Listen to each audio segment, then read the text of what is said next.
১৬০০ বছর ধরে রোদ বৃষ্টিতে দাঁড়িয়ে আজও মরচে পড়েনি। কি? তার পেছনে কারণটা কি?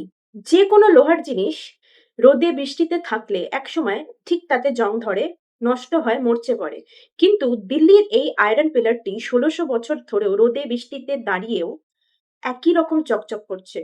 সায়েন্টিস্টরা রিসার্চ করে দেখেছেন যে প্রাচীন ভারতীয় ধাতুবিদরা লোহার সাথে ফসফরাসের এমন একটা মিশ্রণ তৈরি করে এই লোহার পিলারটির উপর লাগিয়েছেন, যেটি এটার উপর একটি লেয়ার তৈরি করে, যেই লেয়ারটি এই পিলারটিকে রোদ বৃষ্টি জলের হাত থেকে বাঁচায় এবং একই রকম চকচকে থাকতে সাহায্য করে।